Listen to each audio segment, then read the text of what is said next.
Troubles alimentaires, abandon, adoption, la relation à la nourriture. Tu vas nous expliquer tout ça. Pourquoi cela me tenait à cœur de venir présenter ce sujet pendant le mois des adoptés? Ce qui est important de comprendre, c'est que l'abandon ou le rejet font partie des blessures qui peuvent créer des traumatismes. D'ailleurs, vous verrez samedi soir, hein, si vous êtes inscrite au sommet des adoptés qu'a monté Sandra, vous verrez Lise Bourbeau. Elle vous parlera de ces traumatismes. Donc, ce qu'il faut comprendre, ce qui est important de comprendre, c'est que ces traumatismes peuvent engendrer des peurs conscientes ou inconscientes qui se transmettent sur plusieurs générations. Ces peurs peuvent parfois engendrer une fragilité de base de notre personnalité. Et cette fragilité, en fait, si vous l'associez à d'autres épisodes complexes de votre vie, cette fragilité engendre des troubles du comportement alimentaire que notre cerveau a mis en place pour compenser des manques, pour nous protéger ou pour surmonter des difficultés, par exemple. Donc, ce qui est vraiment essentiel à intégrer, c'est que l'on n'a pas forcément vécu nous-mêmes ces traumatismes. Ce sont parfois nos ancêtres, en fait, qui les ont vécus. Et on sait aujourd'hui, grâce à aux apports de l'épigénétique. Alors, qu'est-ce que c'est l'épigénétique? C'est une discipline de la biologie qui étudie l'adaptabilité de nos gènes. Donc, l'adaptabilité de nos gènes et que certains mécanismes extérieurs, en fait, peuvent modifier l'expression de nos gènes de manière réversible, transmissible et adaptative. Donc, l'épigénétique nous dit ça, que certains mécanismes extérieurs peuvent modifier l'expression de nos gènes de manière réversible, transmissible et adaptative. Donc, ça signifie en fait que des événements, pardonnez-moi, j'ai ma souris qui me fait un petit bug, voilà, on va y arriver. Donc, ça signifie en fait que des événements comme les traumatismes sont donc transmissibles non seulement par les mots, par l'oral, ou par ce qu'on appelait déjà en psychanalyse l'inconscient, mais aussi par la mémoire de nos gènes, si je puis dire. Et le fait que ce soit réversible et adaptatif, ça veut aussi dire que l'on peut en sortir. Ça, c'est plutôt une bonne nouvelle. Alors, quels sont ces troubles du comportement alimentaire que l'on appelle dans le jargon médical TCA? Vous en avez peut-être déjà entendu parler. Donc moi, dans ma conférence, vous allez souvent m'entendre parler de TCA pour plus de facilité. Donc, ici, je ne vais pas vous détailler tous les troubles, parce qu'il y en a vraiment énormément, et puis je m'en remets plutôt à la médecine et aux psychiatres pour vous en expliquer les détails. Et il y a d'ailleurs des sites qui sont très bien faits, très sérieux pour vous aider à les détecter si vous pensez souffrir d'un rapport complexe à l'alimentation. Et puis, vous pouvez aussi me contacter, bien sûr, si vous voulez avoir plus d'informations. Donc, quoi qu'il en soit, il est important que je partage avec vous une définition professionnelle des troubles du comportement alimentaire. Alors, cette définition, elle provient du Centre hospitalier universitaire de Nantes et je vous la propose parce que je la trouve très juste. Cette définition, elle nous dit qu'un trouble du comportement alimentaire peut être défini comme une perturbation de la relation à l'alimentation, altérant de façon significative la santé physique comme l'adaptation psychosociale. Alors, qu'est-ce que ça veut dire? Ce qu'il faut comprendre là, les troubles alimentaires peuvent avoir des incidences non seulement physiques, donc non seulement physique, ça veut dire le poids, des maladies comme le diabète, etc., mais aussi ces troubles alimentaires peuvent perturber l'équilibre psychique et l'adaptation de la personne dans son environnement social, c'est-à-dire dans son environnement familial, amical ou professionnel, par exemple. J'ai donc tenu à proposer cette conférence à Sandra pour vous apporter un éclairage et des pistes concrètes, à la fois pour être capable d'identifier ces troubles et surtout pour comprendre qu'il s'agit de maladies. Donc, si vous êtes concerné, vous êtes quelqu'un de normal, j'insiste là-dessus. En fait, est-ce qu'on dirait à un malade du cancer qu'il est anormal? On a trop longtemps stigmatisé en fait les problèmes de troubles alimentaires, les problèmes de poids, etc. Donc, il est important de comprendre que l'on peut sortir de ça si on choisit d'accepter cette maladie et si on choisit d'accepter qu'on est malade. Il y a beaucoup de personnes qui sont dans le déni, où il y a des personnes qui ne comprennent pas pourquoi elles ont des difficultés, un mal-être par rapport à leur corps ou par rapport aux autres.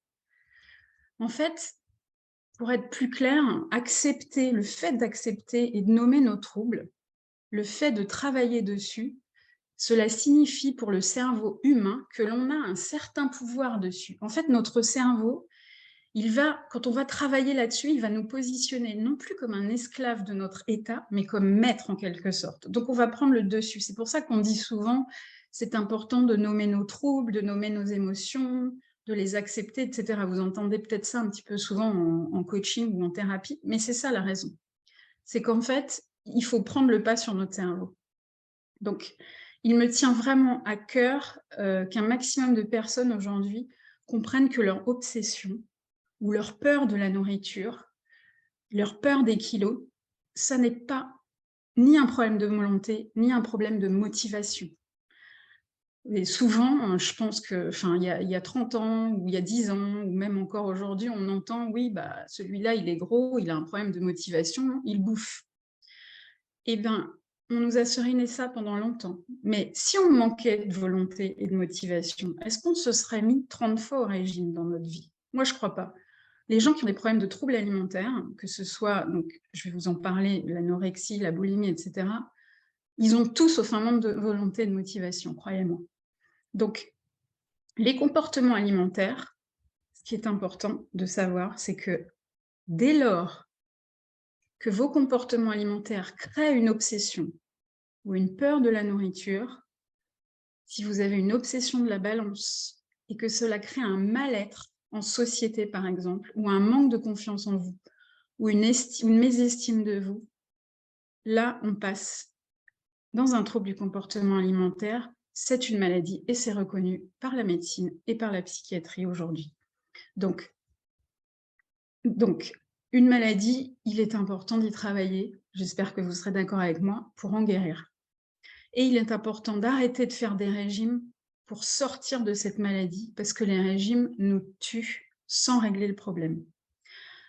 Alors, vous vous demandez peut-être qui je suis pour vous parler de tout ça.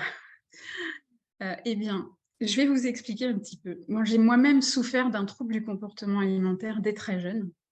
Et grâce à un travail sur moi auprès de psychiatres, de coachs cognitivo-comportementaux, donc cognitivo, ça veut dire qui travaillent sur le cerveau, les émotions, les pensées, et comportemental sur le comportement, le corps, etc.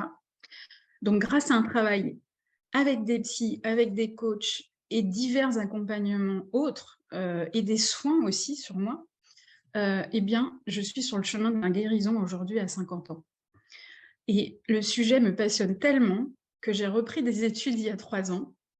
Et aujourd'hui, je suis certifiée coach, c'est-à-dire que j'accompagne au développement notamment des potentiels humains et que j'ai ainsi tenu à faire partie de l'écosystème des acteurs qui peuvent t'aider à sortir de ces troubles alimentaires. Et moi, je pense à Sandra aussi, c'est un petit peu comme Sandra. Sandra, tu tiens à accompagner les personnes adoptées parce que tu as traversé ce chemin et ton but, c'est de leur éviter les écueils par lesquels tu es passé. Et moi, je trouve que c'est vraiment super. Donc, aujourd'hui, j'accompagne plus particulièrement, en fait, moi, les personnes dont la surcharge mentale se traduit physiquement en surpoids. Je vais vous expliquer après, on va défiler un petit peu tous les troubles. Donc, je continue aussi à me former, c'est important, hein, un coach se fait superviser et se fait former. Je continue à me former en ce moment pour devenir praticienne de l'approche neurocognitive et comportementale. Alors, c'est quoi? C'est un modèle d'accompagnement de l'humain qui a été initié par Jacques Fradin. Jacques Fradin, c'est un médecin et psychothérapeute qui a fondé l'Institut de médecine environnementale et qui est l'un des pères des neurosciences en France. Je pense que vous êtes peut-être maintenant familier avec ce terme de neurosciences. Donc, c'est tout ce qui étudie notre système nerveux, nos cellules, etc. Et Jacques Fradin, en fait, il a notamment beaucoup travaillé sur les troubles du comportement alimentaire, sur le stress et sur les risques psychosociaux. Donc, aujourd'hui, je vais balayer les principales familles de troubles du comportement alimentaire. Et ce sont celles qui sont les plus connues parce qu'en fait, il y en a vraiment beaucoup. Donc, je pourrais pas... il y en aurait pour des heures. Et puis surtout, il y en a pléthore et je ne les connais pas toutes parce que je ne suis pas non plus médecin et spécialiste. Donc, je vais vous parler de celles que je connais.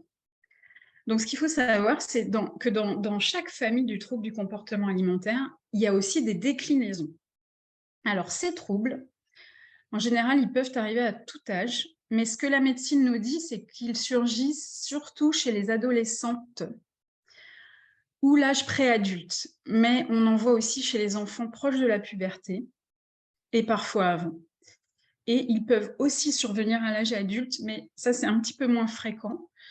Mais par exemple, s'il y a un choc, un traumatisme ou une situation inconfortable, telle qu'un deuil ou un accident, ou en cas de stress intense, par exemple, là, on voit aussi des troubles du comportement alimentaire survenir à l'âge adulte. Voilà. Donc, il y a 2 familles principales de troubles du comportement alimentaire, donc de TCA. La première, c'est l'anorexie mentale. Donc, il y a l'anorexie mentale et la boulimie, et elles sont toutes 2 divisées en sous-troubles. Alors, je vous explique. Donc, si on prend l'anorexie, il existe 2 formes d'anorexie mentale. Il y a l'anorexie de type restrictif, donc ça, c'est quand on se prive d'alimentation. Et il y a l'anorexie de type purge. Alors, qu'est-ce que c'est?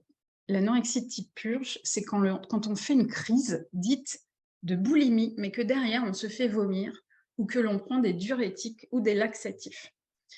Donc, comment vous pouvez, par exemple, si vous n'êtes pas sujet à l'anorexie, comment vous pouvez détecter ça chez vos ados, par exemple? Parce qu'avec la Covid, etc., on s'est rendu compte qu'il y a beaucoup en ce moment d'adolescents qui frôlent un petit peu avec ce trouble. Je bois un petit peu d'eau, pardonnez-moi.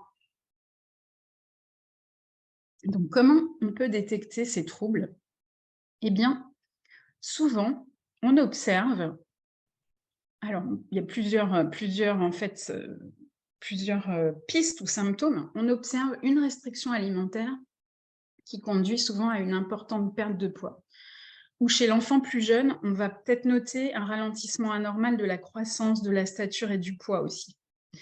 Ça peut être aussi une peur intense de prendre du poids et de devenir gros malgré une insuffisance pondérale. Ça veut dire que si par exemple votre enfant a peur de prendre de poids alors qu'il est déjà très mince, il faut faire attention, il faut être vigilant. Donc, on peut aussi avoir une altération de la perception du poids ou de la forme de son propre corps. Alors ça s'appelle la dysmorphophobie. La dysmorphophobie, c'est quand on se voit, par exemple, très gros alors qu'on est très maigre. C'est quand on se voit avec un nez crochu alors qu'on a le nez en trompette. Donc, je vois Sandra qui sourit, mais c'est une vraie maladie. Donc, voilà. Donc, souvent, les anorexiques ont un problème de dysmorphophobie.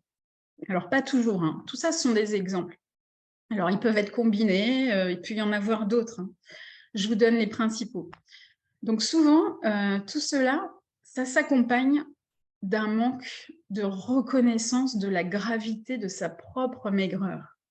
Donc on voit des gens souvent dans le déni là.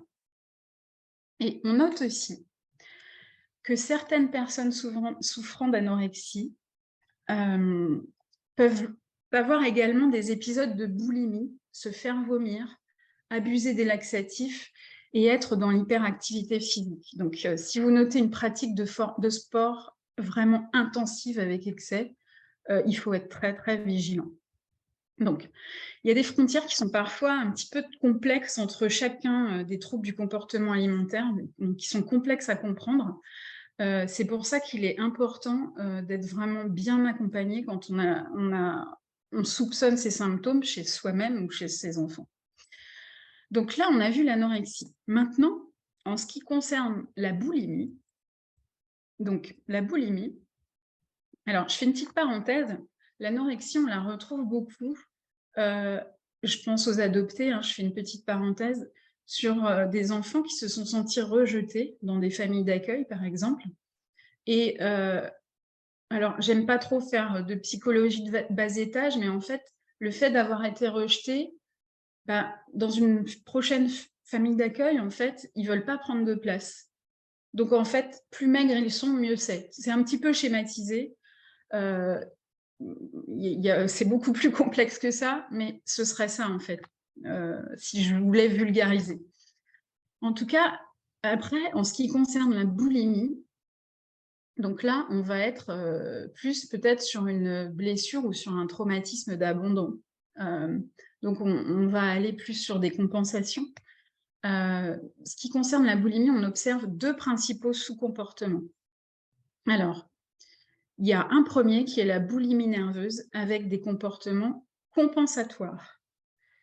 Et il y a un second trouble qui est moins connu, car en général, on le confond avec la boulimie. C'est celui que je prendrai comme exemple principal aujourd'hui, car c'est sur celui-ci que je travaille.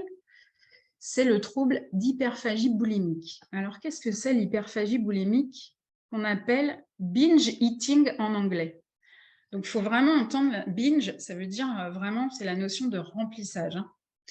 Le trouble de l'hyperphagie boulimique, alors qu'est-ce que c'est la différence entre les deux quand on parle de boulimie nerveuse et quand on parle d'hyperphagie boulimique?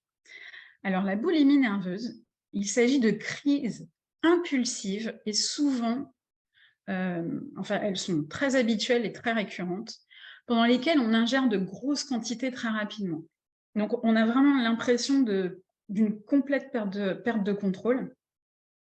Mais à la différence de l'hyperphagie que nous allons voir en détail après, du coup, les personnes atteintes de boulimie mettent en œuvre des comportements dits compensatoires pour éviter la prise de poids.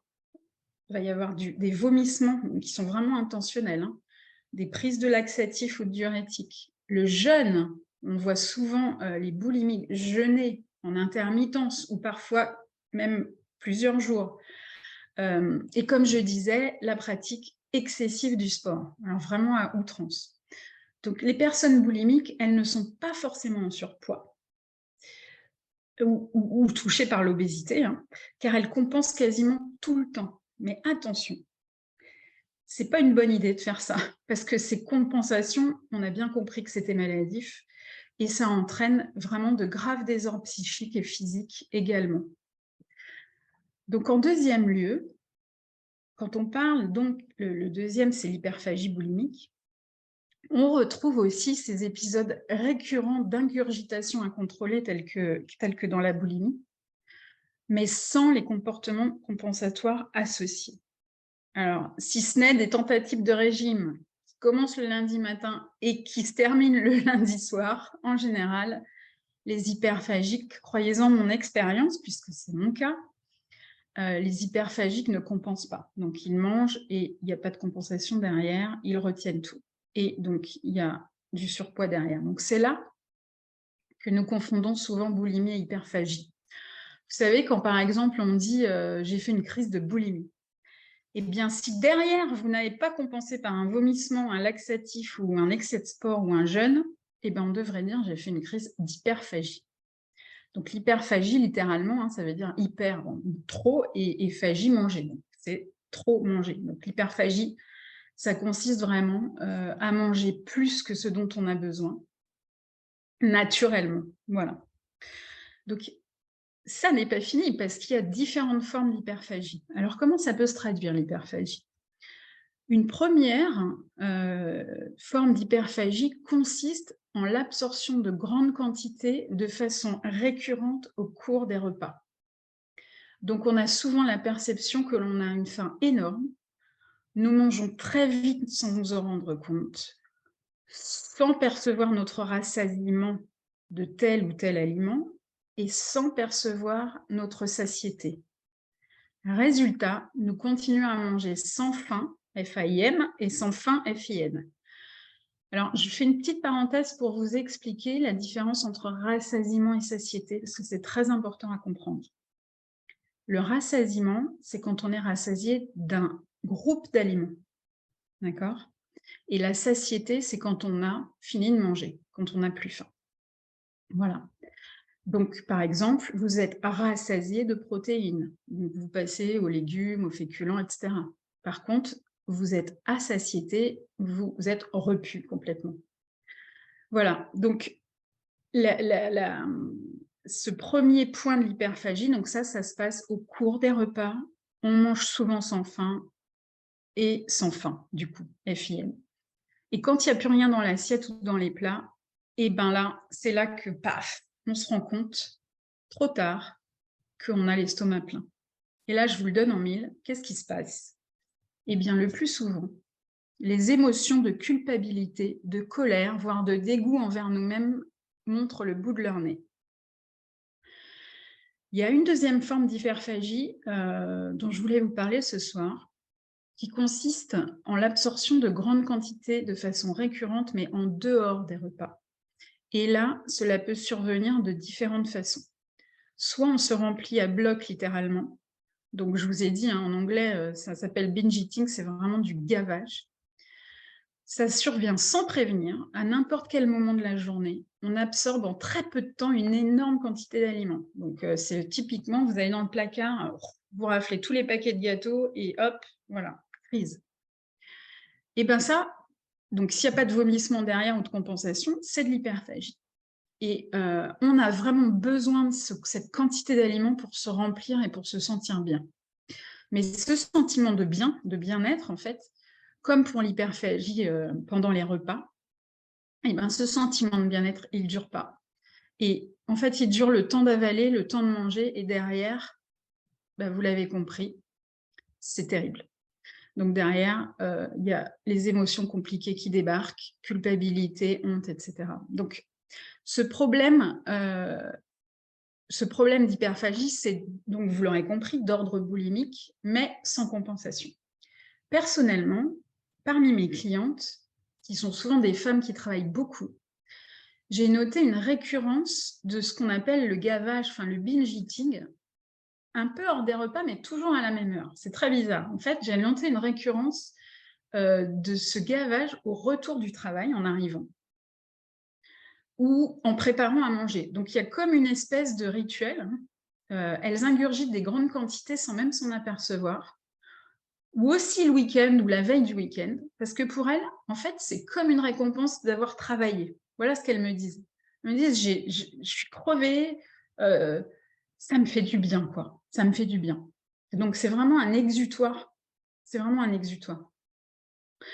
En général, ces femmes-là, et, enfin, je suis dedans, hein, je l'étais, alors plus maintenant parce que j'ai travaillé, mais en général, ces femmes-là, elles ont très peur d'aborder les week-ends et les vacances aussi. Il y a aussi des périodes où elles me disent manger plus, alors le week-end et les vacances, parce qu'il y a moins d'activités, on va dire. Hein. On n'est pas au travail, donc voilà. Il y a peut-être l'ennui qui joue aussi, bien entendu. Alors, il y a une autre forme, encore une troisième forme d'hyperphagie que l'on appelle, c'est un petit peu barbare comme terme, la phagomanie. Alors, qu'est-ce que c'est la phagomanie? Ben, la phagomanie, c'est exactement la même chose, c'est la manie de manger.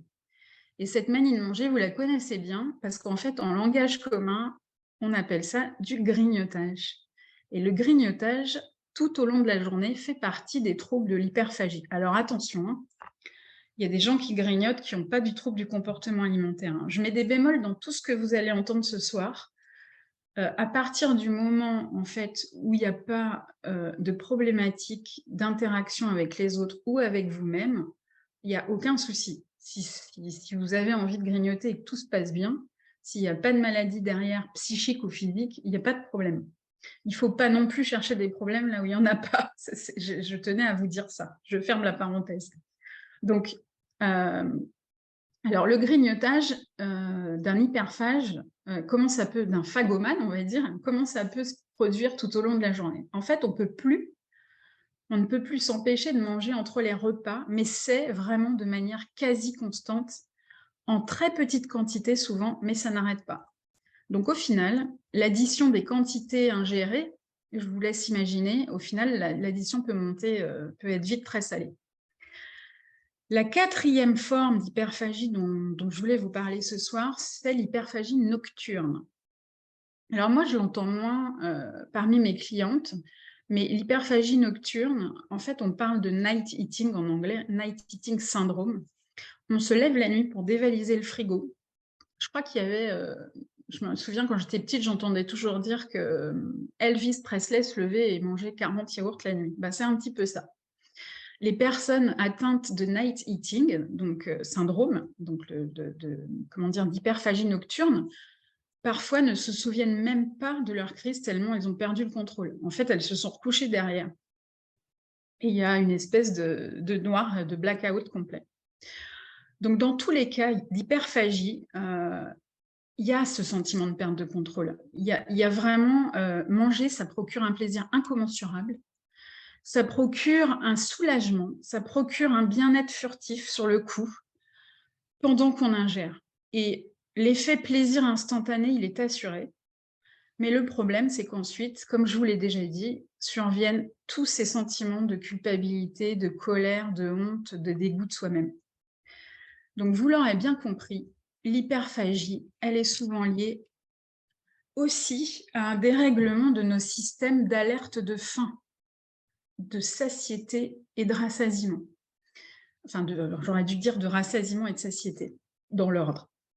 Donc, en fait, notre faim est déréglée et ce dérèglement qui a été généré au fil des années par différentes causes psychologiques ou environnementales, par exemple, comme des émotions inconfortables telles que la peur, l'anxiété, le stress peut dérégler nos systèmes d'alerte de faim, tous les traumatismes dont on a parlé tout à l'heure, ou encore la pression sociale, l'historique familial des comportements alimentaires. Donc, par exemple, si petit, vous étiez à table et que vous mangiez en 5 minutes trop vite, vous avez été habitué à manger trop vite.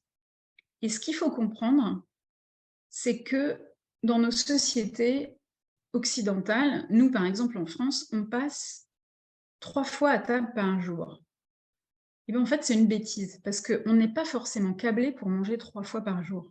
Il y a des personnes qui vont être câblées pour manger une seule fois, d'autres qui vont être câblées pour manger 10 fois. Donc, on est dans une société où on passe souvent à table sans faim. Et on a pris cette habitude-là, et ça peut conduire justement à des dérèglements. Donc l'idée, je pense aux Asiatiques, par exemple, vous les voyez manger un peu toute la journée quand on est dans les rues, je sais pas, à Hong Kong, à Bangkok, etc. On les voit manger des toutes petites quantités toute la journée. Et finalement, en fait, ils écoutent leur faim. Et il n'y a pas de règle. Donc, l'idée, c'est vraiment, ça va être, mais ça, on en parlera après, hein, ça va être de travailler vraiment et de se reconnecter sur nos systèmes originels de faim, de rassasiement et de satiété. Donc, l'hyperphagie se repère en général chez des personnes qui mangent de façon beaucoup plus rapide que la normale.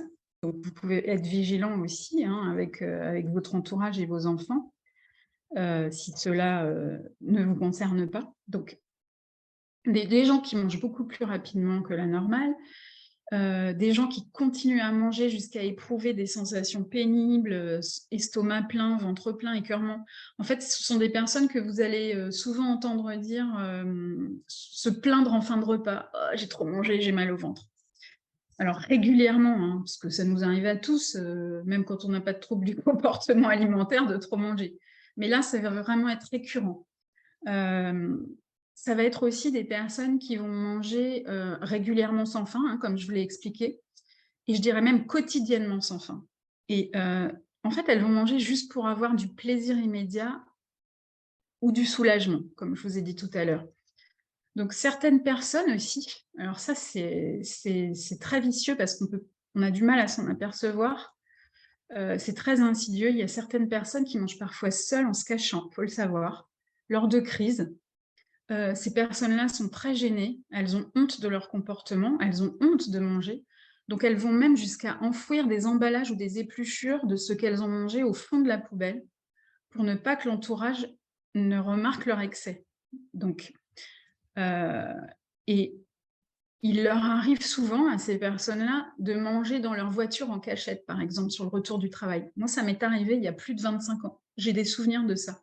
Je m'achetais des paquets de surimi à l'époque, c'était terrible. Et j'enfilais ça avant de rentrer. Et heureusement, grâce aux accompagnements que j'ai suivis, etc., au travail que j'ai fait, tout ça s'est terminé. Mais ce que je veux vous dire, c'est que si c'est votre cas, il y a une solution. Et il y a des solutions à ça. Donc, bien souvent, on est dans une boucle infernale que notre cerveau a enregistré au fil des années. C'est comme quand on a enregistré le mode d'emploi pour faire nos lacets, en fait. Et ben, cet enregistrement au fil des années, ça engendre aussi des épisodes de déprime, de dépression. Et tout ça, ça peut survenir sur le long terme.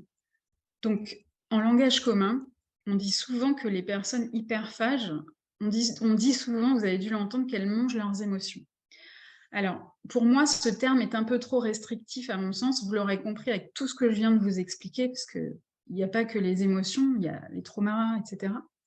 Mais en fait, je pense que ça vous parle. Donc, alors, manger les émotions, bien sûr, manger ses émotions, ça arrive à tout le monde. Mais quand ce comportement se répète régulièrement, que l'on se sent esclave de la nourriture à tel point qu'on y pense sans cesse, que l'on pense sans cesse à son poids, ou que l'on a peur même de notre assiette, ou du regard des autres sur notre assiette ou notre corps, alors là, quand on en est là, on parle effectivement d'hyperphagie boulimique ou de troubles du comportement alimentaire. On parle aussi de TCA, donc de troubles du comportement alimentaire, dès lors que c'est l'incidence sur notre bien-être moral ou physique, ou dès lors que ça biaise nos rapports avec nos proches ou nos collègues, ou au monde en général. Voilà, comme je vous disais tout à l'heure. Alors, j'ai essayé de retrouver des chiffres, mais je n'étais pas très satisfaite. Il y a la Haute Autorité de Santé qui nous disait dans une étude de 2019 que la boulimie toucherait environ 1,5%, 2% des 11-20 ans et concernerait environ 3 jeunes filles pour un garçon. L'hyperphagie boulimique, elle est plus fréquente. On serait entre 3 et 5%, alors en ce moment ça augmente, de la population française, je parle, et elle touche presque autant les hommes que les femmes. Je crois avoir lu, alors ça je vous dis peut-être une bêtise, il faudra vérifier, que c'est 40% d'hommes et 60% de femmes. Et l'hyperphagie boulimique, elle est plutôt diagnostiquée à l'âge adulte en fait. Alors, l'hyperphagie boulimique, la médecine nous dit que ça débute un peu plus tardivement, le plus souvent au-delà de 20 ans, et qu'il existe, par contre, il y a des formes beaucoup plus sévères qui existent de façon plus précoce. Mais je mets un gros bémol sur toutes ces données chiffrées parce que, en fait, toutes les personnes ne sont pas recensées. Il y a des gens qui sont hyperphagiques, mais qui arrivent à vivre quand même avec ça. Et on ne détecte pas aussi forcément un mal-être ou un dysfonctionnement au premier abord. C'est pour ça que c'est compliqué. Et là, avec la Covid qui est passée par là, moi, je soupçonne que les chiffres aujourd'hui sont beaucoup plus hauts. En tout cas, je soupçonne, et j'en ai discuté avec certains psys, il y a des troubles du comportement alimentaire, les pourcentages sont en augmentation. Donc, tout ce que je viens de dire est le résultat d'une synthèse de ce que j'ai appris auprès du corps médical, auprès des experts. Mais j'aimerais, et pendant mes formations bien sûr, mais j'aimerais ajouter un avis un petit peu plus personnel. Parce que j'ai remarqué au cours de mes accompagnements, donc quand j'accompagne essentiellement des femmes, j'ai remarqué que les hyperphages, en fait, ce sont souvent des personnes hyper en tout. En fait, au premier abord, elles peuvent apparaître un peu comme Wonder Woman ou Superman pour les hommes, au boulot par exemple. C'est des gens qui paraissent super sympas ou alors trop gentils, des gens dont on se dit « oh là là, qu'est-ce qu'elle bosse, dis donc ». En fait, ce sont des gens qui sont très occupés. Ce sont des personnes qui aiment beaucoup de choses, bien sûr qui adorent manger, mais qui sont souvent fine-gueule, j'ai remarqué, il n'y a pas qu'une histoire de quantité. Et ce sont des personnes qui font beaucoup de choses. En fait, elles sont toujours dans le trop. Voilà ce que je remarque. Et bien sûr, ça fait écho parce que moi, c'était mon cas. Et donc ces personnes-là, en fait, elles compulsent souvent sous bien des aspects, pas seulement sur la nourriture.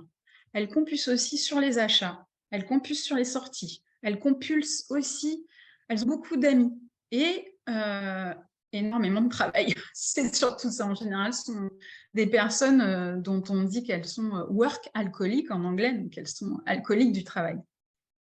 Voilà. Donc, en tout cas, ce que j'ai remarqué dans mes clientes, c'est que ce sont souvent des personnes qui sont hypersensibles et souvent un peu perfectionnistes et dans le détail. Et ce sont des personnes qui essayent vraiment de contenir leurs émotions et de ne pas les montrer. Mais elles n'y arrivent souvent pas. Et en fait, elles essaient de se montrer fortes et infaillibles. Et elles se jugent d'avoir des émotions souvent trop fortes. Voilà. Donc, et pourtant, je crois que Séverine en a parlé il y a 2 jours, hein, Sandra. Pourtant, les émotions nous parlent et nous sauvent même, hein. Si on n'avait pas peur, la peur, c'est une émotion, on serait déjà écrasé par une voiture. Là, quand on entend un bruit, hop, on monte sur le trottoir. Donc, les émotions sont très importantes.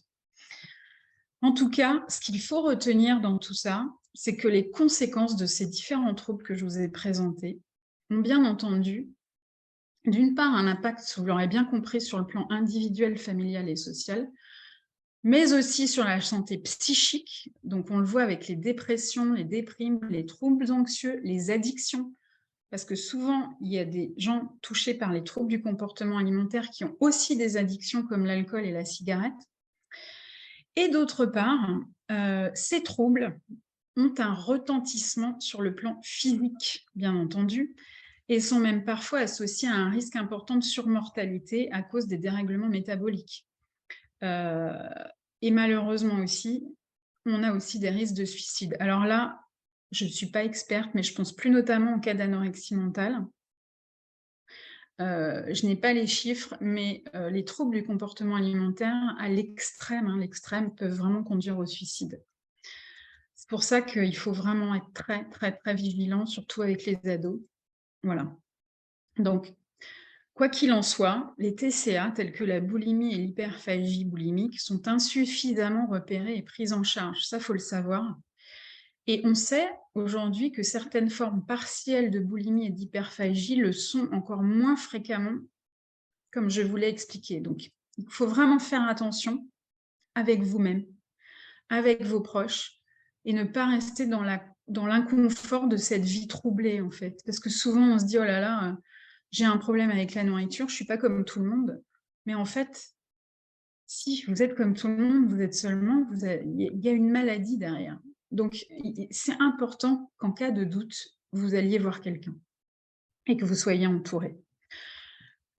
Donc, avec le problème de l'hyperphagie, donc il y a plein de symptômes, comme je vous l'ai dit, hein, il peut y avoir des maladies, mais le problème principal qui concerne souvent les femmes, c'est bien sûr le problème qui est le plus visible, je dirais, qui est dans la partie haute de l'iceberg, c'est bien sûr la prise de poids.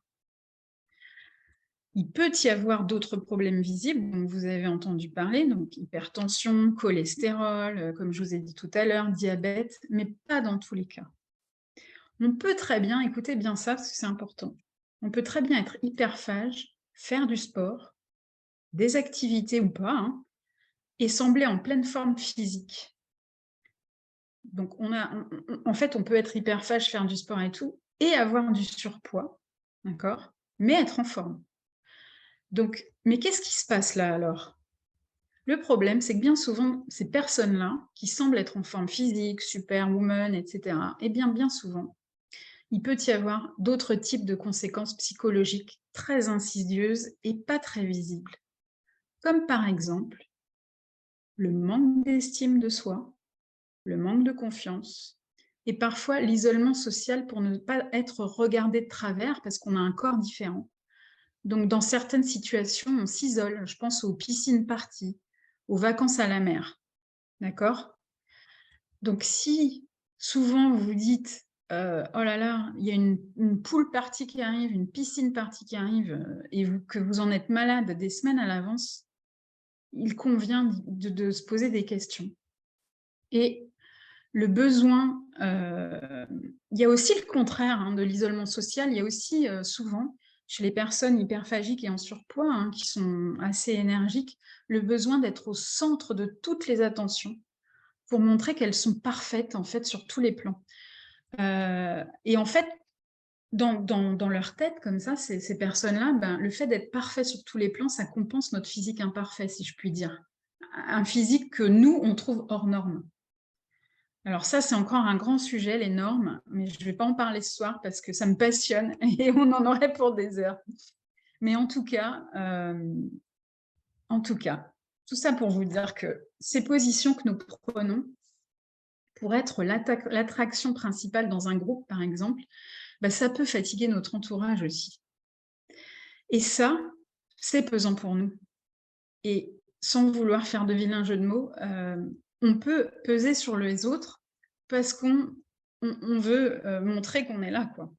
Donc voilà. Donc je voulais vous dresser ce portrait des troubles du comportement alimentaire principaux. Alors, on va parler un peu des solutions et surtout de ce qu'il ne faut pas faire si vous vous sentez concerné. La plupart des personnes pensent que maigrir sera la solution à tous les problèmes. Eh bien, c'est l'inverse. C'est en fait la résolution de nos problèmes psychiques et émotionnels et le rééquilibrage de notre système biologique qui permettront de perdre du poids ou de maintenir un poids qui convient sans plus en prendre. Donc, la principale chose à ne pas faire, vous avez bien compris, est de se mettre au régime pour perdre du poids ou ne pas en perdre. La restriction cognitive, alors c'est quoi? C'est-à-dire c'est le fait de limiter délibérément notre consommation alimentaire dans le but de perdre du poids ou d'éviter d'en prendre. Eh bien, cette restriction cognitive, donc se mettre au régime, la restriction cognitive est néfaste pour notre santé, non seulement physique, mais psychique. Et je vais vous expliquer pourquoi.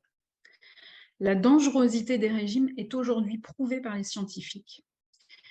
Et il y a 95% des régimes qui conduisent à une reprise de poids dans les 5 ans. Alors en général, on dit c'est plus 15% du poids. Et à une échéance d'1 an, on s'aperçoit qu'il y a 8 personnes sur 10 qui ne maintiennent pas une perte de poids de 10%. De nombreuses études combinant les apports récents des neurosciences avec ceux de la psychologie et des recherches sur les comportements alimentaires ont prouvé aujourd'hui que l'une des fonctions primaires principales du cerveau, c'est de nous maintenir en vie. Et donc, c'est pour ça, je vais vous expliquer pourquoi les régimes ne fonctionnent pas. Et donc, si vous mettez votre cerveau à la diète et que, par exemple, vous lui supprimez tous les gras et les sucres, ou que vous baissez d'un seul coup tout votre apport calorique, eh bien, votre cerveau, il se met en alerte, il se met en tilt, persuadé que la mort approche. En fait, le cerveau, il est programmé, et ça, on a ça en commun avec les animaux, le cerveau, il est programmé pour lutter contre la famine. Et pour schématiser, il va faire des réserves, si vous le mettez à la diète, il va faire des réserves encore plus importantes pour assurer votre survie. Et c'est pour ça que, hop, réserve, reprise de poids. Je fais une petite parenthèse technique. Grâce aux neuroscientifiques, ce sont donc les neuroscientifiques, des personnes qui travaillent à l'analyse de nos pensées, de nos émotions, sur nos comportements, entre autres. Et en fait ils analysent les impacts de nos pensées et de nos émotions sur nos comportements. Ils travaillent sur notre système nerveux. Et ça, en fait, ils sont capables de faire ça grâce à l'imagerie médicale, donc par exemple aux IRM, aux PET scans, etc. Et bien grâce à ces neuroscientifiques, en fait, nous sommes capables d'identifier aujourd'hui qu'il y a plusieurs zones de notre cerveau qui nous gouvernent. Alors, je ne vais pas expliquer ces zones, il y en a 4 hein, globalement. Si vous avez envie de comprendre plus en détail ce que sont ces zones du cerveau, vous me contactez et je vous les expliquerai et je serai ravie de vous les expliquer, mais je vois l'heure et je ne vais pas vous prendre toute la soirée. Mais en tout cas, ce qu'il faut savoir, c'est qu'en fonction de nos activités, de notre état de fatigue, de nos émotions, de notre stress, de nos comportements et de l'environnement extérieur, il y a différentes zones de notre cerveau qui s'animent. Alors, je vais vous donner un exemple. Il y a une situation inconfortable qui survient, par exemple, on vous rajoute du boulot alors que vous bossez déjà 15 heures par jour. Et là, qu'est-ce que vous allez penser? Là, vous allez penser, hop, bah, je ne vais pas m'en sortir. Et bien, cette pensée, ça vous fait tomber dans une émotion d'anxiété qui va créer du stress. Et là, paf! En fait, votre cerveau, là, le neurotransmetteur du stress qui s'appelle le cortisol, et ben ce cortisol devient le chef d'orchestre et il vous fait ouvrir la porte du frigo en fait par habitude. Donc là, je fais une petite parenthèse technique à nouveau. Les neurotransmetteurs, c'est quoi? En fait, vous les connaissez très bien, les neurotransmetteurs, c'est la dopamine, l'adrénaline, la gréline, c'est l'hormone de la faim. En fait, les neurotransmetteurs, ce sont des substances qui assurent le passage de l'information entre nos cellules nerveuses. Et donc, ils sont appelés hormones. Donc, vous les connaissez bien. Donc, ce qu'il faut comprendre, c'est qu'en fonction de nos émotions, il y a différents messages qui passent, et ça, maintenant, on le voit aux IRM. Et en fonction des différents messages et émotions qui passent, il y a certaines zones du cerveau qui viennent s'allumer. Et en fait, on a une zone ici qui s'appelle la zone, en fait, c'est le cerveau limbique. C'est comme un disque dur. C'est là où on a enregistré toutes nos habitudes. Et quand on a un trouble du comportement alimentaire, en fait, là, ici, est enregistré, par exemple, le fait de faire nos lacets. Et quand on a un trouble du comportement alimentaire, ça n'est pas notre cerveau qu'on appelle le préfrontal ici, qui est le cerveau adaptatif, qui raisonne, qui prend la main. En fait, c'est notre cerveau ici. C'est le cerveau des habitudes. Je schématise, mais c'est pour vous expliquer, en fait, rapidement. En fait, bref, pour faire simple, on a mis à jour que quand on a fait un régime, nous déréglons notre système nerveux, nos neurotransmetteurs, nos émotions, nos fonctions biologiques primaires et naturelles, et donc notre perte de poids sera vouée à l'échec, car l'information entre les cellules nerveuses est biaisée et perturbée. Donc si vous faites un régime, vous continuerez sans cesse à faire le yo-yo, comme on dit, et vous reprendrez à chaque fois des kilos en plus. C'est brutal d'apprendre ça, mais c'est largement démontré aujourd'hui. Alors, heureusement, il existe des solutions issues de ces recherches. Et on parle notamment de psychoneuronutrition ou d'accompagnement cognitivo-comportemental. Alors, je vous l'ai dit tout à l'heure, cognitivo, la tête, le comportement, psychoneuronutrition, ça parle de soi. Donc, on a compris en fait que l'être humain, c'était une globalité, et plus simplement un corps, ou plus simplement un psychisme, ou plus simplement des émotions, d'accord? On a compris qu'il fallait travailler en global. Et donc, c'est mon approche, par exemple, moi j'accompagne mes clientes en psychoneuronutrition. Donc, mon accompagnement est un accompagnement global qui s'attelle au cognitivo-comportemental.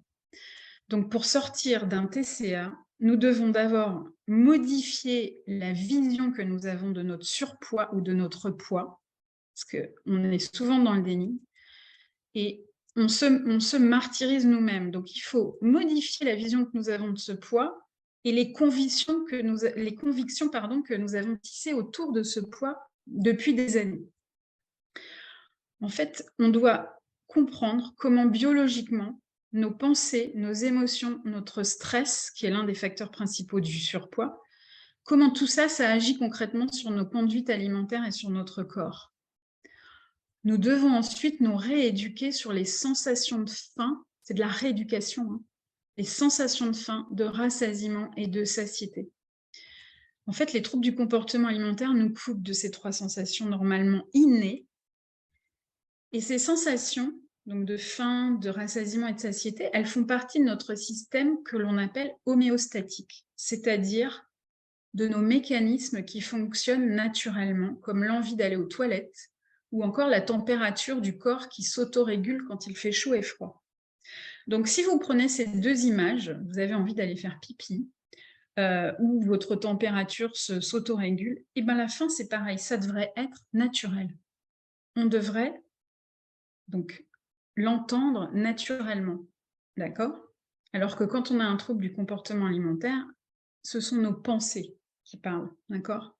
Ce sont nos pensées qui nous poussent à manger. Nos pensées et nos habitudes, bien sûr, hein. C'est pas aussi simple que ça. Donc, il est également essentiel de travailler sur ces fonctions donc innées, hein, d'essayer de les récupérer, de les rééduquer, et aussi sur d'autres fonctions naturelles qui font de nous des humains et qui nous maintiennent en vie, mais qui se sont déréglées à cause de tous les facteurs dont nous venons de parler. Et ces autres fonctions à réguler, elles sont la respiration, le sommeil et l'élimination de nos déchets. Et ça, dans les régimes, personne ne vous en parle. Alors on commence à en parler, heureusement, mais ce n'est pas encore la grande majorité. Donc je prends l'exemple de la respiration. Imaginez-vous devant un PC. Ne vous est-il jamais arrivé de vous dire « Oh là, bon sang, je suis en apnée, je respire même plus ». Et alors moi, je sais qu'avant, c'était dingue. J'étais devant mon PC, je ne respirais pas pendant 2 heures parce que j'étais dans mon travail et voilà. Il y a un médecin bien connu dans le domaine de la psychoneuronutrition qui s'appelle Yann Rougier. Et bien ce médecin-là, il confirme que comme d'autres de ses collègues d'ailleurs, hein, qui ont beaucoup travaillé dans les neurosciences, il confirme que notre surpoids, il implique donc tout notre système nerveux, notre mental, nos émotions et nos fonctions biologiques primitives, si j'ose dire. Et lui, il appelle ça les facteurs du vivant. Moi, j'aime bien. Et les facteurs du vivant, c'est se nourrir, respirer, éliminer nos déchets, nous protéger, penser et ressentir nos émotions. On peut donc dire que tout notre être est concerné, et donc pas simplement notre assiette. J'espère que vous l'aurez bien compris. Et mes expériences personnelles et mes formations m'ont conduite à la conviction qu'il y a la meilleure piste pour se sortir des troubles du comportement alimentaire, hein, que ce soit anorexie, boulimie, hyperphagie, etc.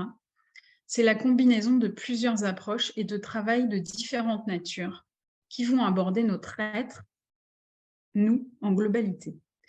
Donc la première piste que je vais vous soumettre, on en a encore pour 5 minutes, hein, je vous rassure. La première piste, je suis un petit peu longue, je suis bavarde. La première piste, c'est la médecine, la psychiatrie et la psychologie qui apportent bien sûr une aide précieuse et indéniable sur la compréhension des origines des troubles alimentaires, sur la résolution des problèmes psychiques et physiques, hein, pour la médecine. Et par exemple, s'il y a des diabètes, s'il y a de l'hyperthyroïdie, etc. Donc c'est important quand même d'aller consulter les médecins, et pas que les psychiatres ou les psychologues. Et ces étapes-là, elles sont souvent nécessaires en cas de cas aggravé. Et il y a aussi des centres spécialisés très bons, et je pourrais vous les indiquer si vous avez envie, vous pouvez me contacter.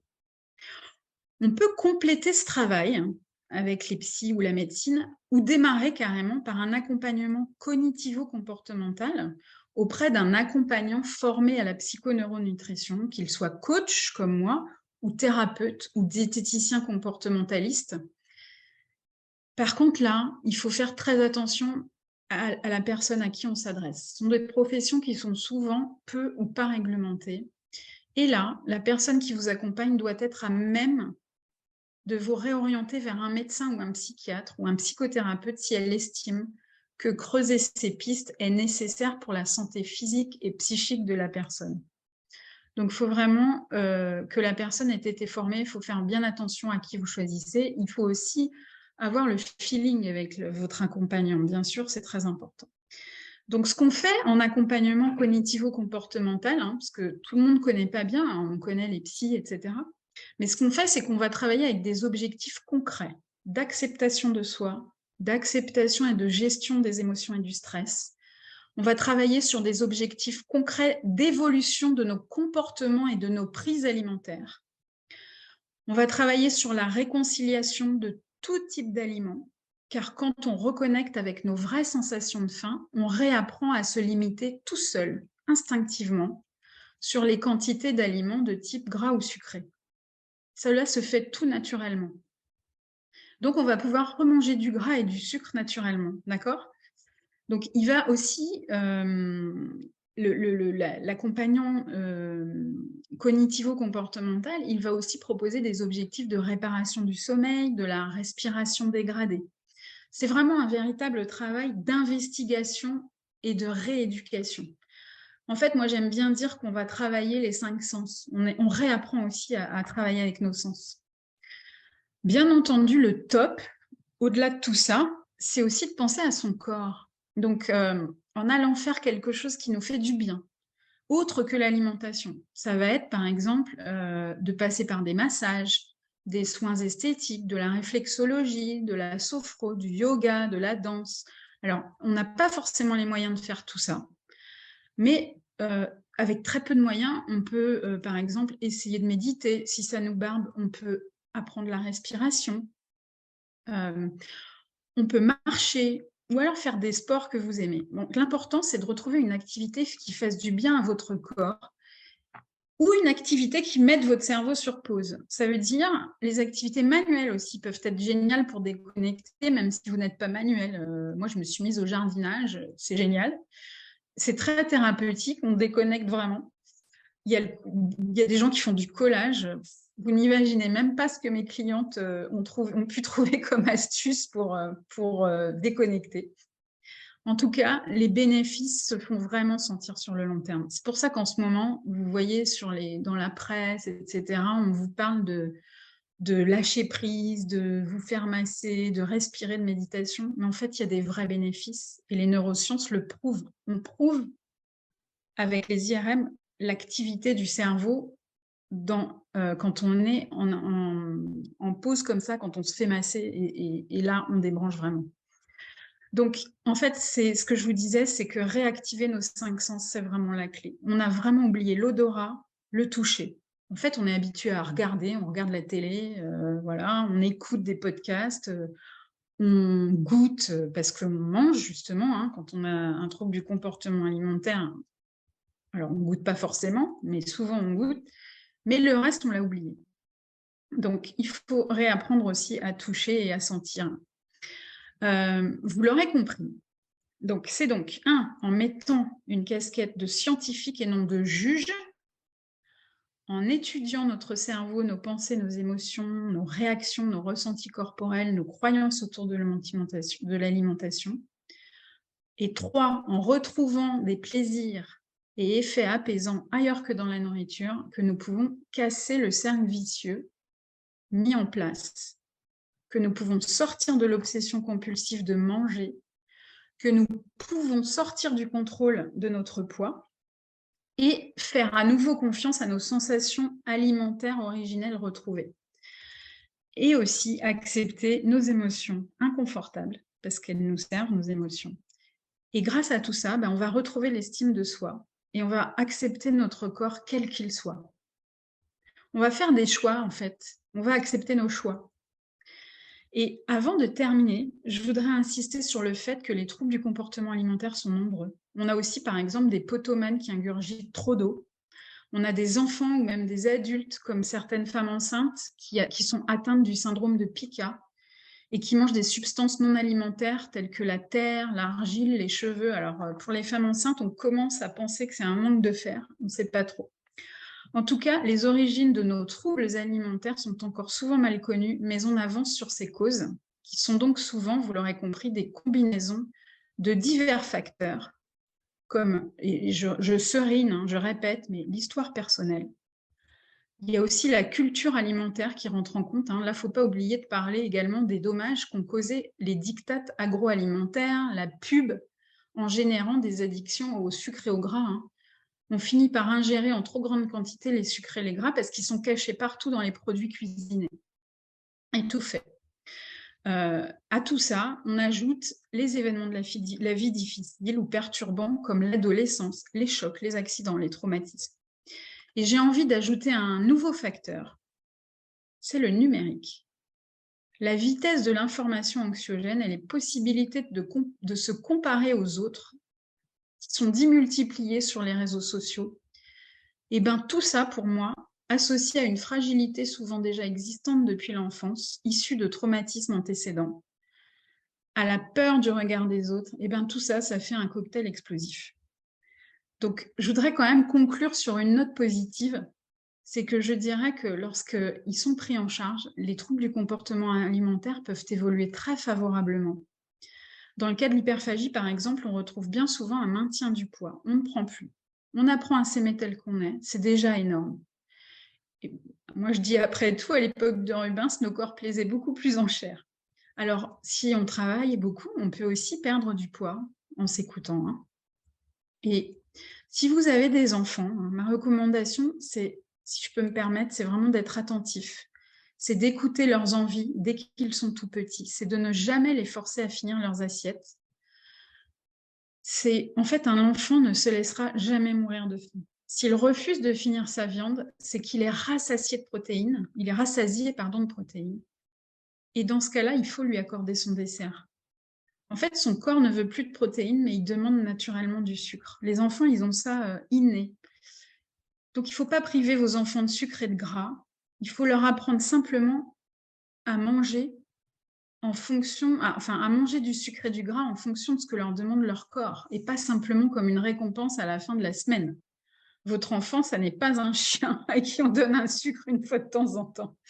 Donc, ne lui serrez pas la ceinture car vous avez peur qu'il grossisse. Cette peur, c'est souvent la vôtre. Et en fait, bon nombre de dérèglements alimentaires proviennent des injonctions aussi de notre enfance. C'est important que je vous dise ça. On a souvent entendu « fini son assiette », en Afrique, il meurt de faim. Donc, ces dérèglements, ils peuvent aussi provenir de croyances que la pub nous a insufflées et des décennies des dictats de l'industrie des régimes et de l'industrie pharmaceutique qui veulent nous vendre leur coupe-faim à tout prix. Alors, aujourd'hui, mon humble recommandation, c'est vraiment d'être en veille pour vous et vos proches. C'est de prévenir la survenue de complications et le risque d'évolution vers toute forme chronique de comportement que l'on nomme trouble du comportement alimentaire, car il est vraiment, vraiment difficile de s'en sortir. Mais c'est tout à fait possible. Cela prend du temps et de la patience, mais les petits pas font les longs chemins et permettent de gravir les grandes montagnes. Donc, et d'ailleurs, il vaut mieux visualiser le chemin avant l'objectif final pour ne pas se démoraliser. Il faut l'apprécier, ce chemin, et prendre ça comme... En fait, il faut s'amuser à nous connaître mieux. Voilà. Donc, j'ai envie de conclure comme ça. Et si vous avez envie de démarrer avant de trouver un accompagnement qui vous convienne, si vous en éprouvez le besoin, je vous invite à essayer 2 exercices. L'un, c'est que vous pouvez commencer à noter toutes les pensées et les émotions qui vous passent par la tête avant de manger, pendant que vous mangez et après que vous mangez. Plus vous écrirez, plus votre cerveau sera à même de créer de nouvelles autoroutes neuronales, donc de nouvelles habitudes quand vous y travaillerez. Le cerveau n'est pas un muscle, mais il est comme les muscles. On peut le travailler, il est plastique, on parle de neuroplasticité. Et donc, il est possible de changer ses habitudes. Par exemple, si vous avez arrêté de fumer, vous avez la preuve que c'est possible. Donc, vous pouvez aussi, pour canaliser le stress, l'anxiété et les émotions désagréables, réapprendre la vraie respiration, respirer régulièrement et profondément. Pour ça, vous trouverez des exercices sur le site delta-du6 médecine.org dans la rubrique vidéo. C'est un site qu'a monté Yann Rougier, le médecin dont je vous parlais tout à l'heure. Les bénéfices de la respiration sont vraiment prouvés scientifiquement. Je ne vous ferai pas un cours ici, mais ce ne sont pas des balivernes, hein. Donc voilà, j'espère vous avoir apporté un éclairage et surtout, j'ai été bavarde, vous avoir montré que si vous le décidez, vous pouvez prendre les choses en main pour vous ou aider vos proches à s'en sortir. Je suis la preuve vivante que l'on peut vivre mieux avec ces maladies. Et le dernier live de la série du mois des adoptés. Merci Cécile pour Merci à toi. beau cadeau. Et puis nous, on se retrouve samedi pour le démarrage du sommet des adoptés.